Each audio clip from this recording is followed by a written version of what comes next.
Hi all, Miles here from Complete Balance Health Center. Now March can be considered Brain Health Awareness Month, but specifically March 11th to the 17th is considered Brain Health Awareness Week. Now as a clinic that focuses on concussion rehab, we love this aspect. So we want to take this opportunity to present 6 tips or 6 concepts to make sure that we're doing the right things to improve our brain health.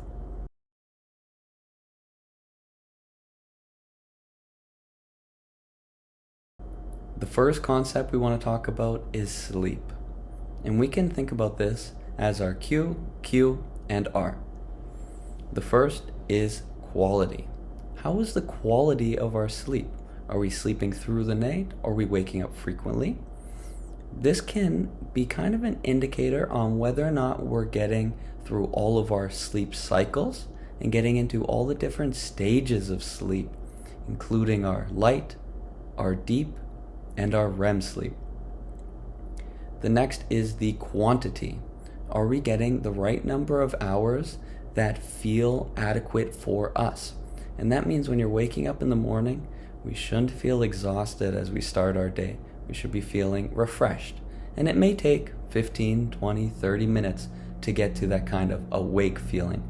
But after an hour after waking, we shouldn't feel exhausted and ready to go to bed for longer. Now the R is regularity. And of course, this is usually easier for waking up. For those who have a consistent work schedule, they have to wake up at a certain time. But sometimes this changes on the weekends when they are not at work. The flip side of this is our sleep time. There's sleep time when we start winding down or when we are trying to fall asleep. We want to keep this regular as well. The regularity of when we go to bed and when we wake up can improve our sleep quantity and quality.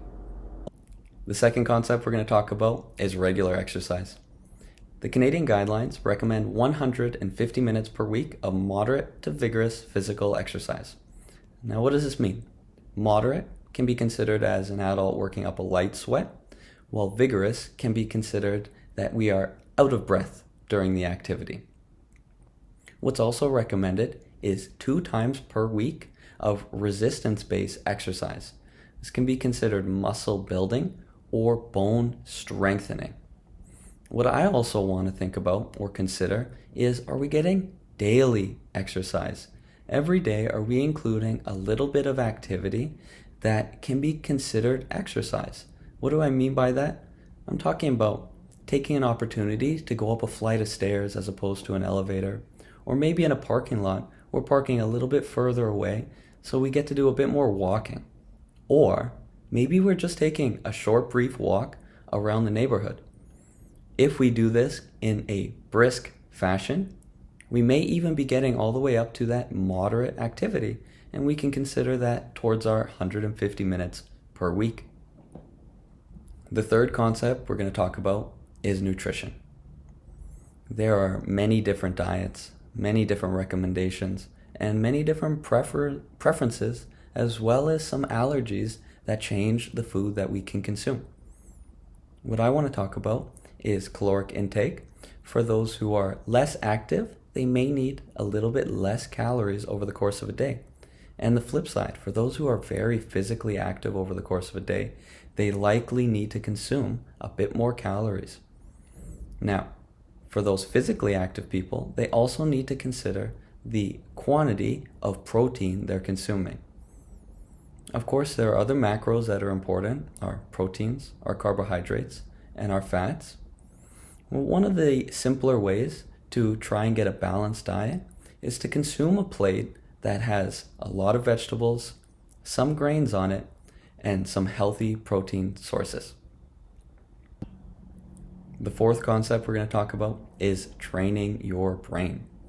And when we reference this, we're trying to reference neuroplasticity. If you don't use it, you're going to lose it. What do we mean by this? We want to keep our mind as sharp as possible for as long as possible. So we need to keep it engaged to make sure that those neurons are firing. This can be studying a new concept, learning a new skill, or playing any type of brain-related activity. This may be online, or it may even be some of those puzzles you see in a newspaper. This could be like a Sudoku, Ken, or any other variations. It's important to keep your brain engaged, to keep it sharp. The fifth concept that we're going to talk about is social interaction. And we're not talking just about social media and being active on that. We're talking about interacting with people. This may not always be in person. Sometimes we only have the ability to communicate via text, other video communication platforms, or just over the phone giving them a call. But if possible, we would ideally like to recommend getting interaction with people in person.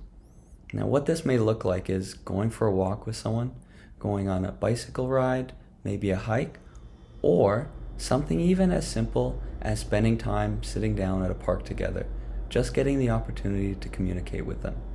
This may even include a board game. All these are variations of social interaction, and it's important for us to stay socially active.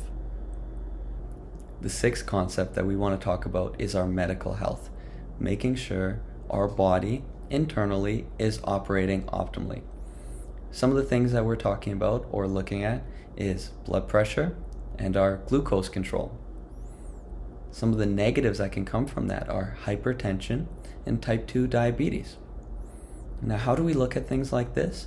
This may involve going to your family doctor, going to a naturopath to get some blood work done. This can give an insight into how our inside is doing, how our metabolism and our metabolic health is operating. It's important that our body is operating optimally as a whole, not any one system. Now again, I'm Miles from Complete Balance Health Center, and I appreciate you taking the time to check out these 6 concepts to focus on our brain health. If you have any questions, please don't hesitate. We always take the opportunity to answer them to the best of our ability. Thanks, and bye for now.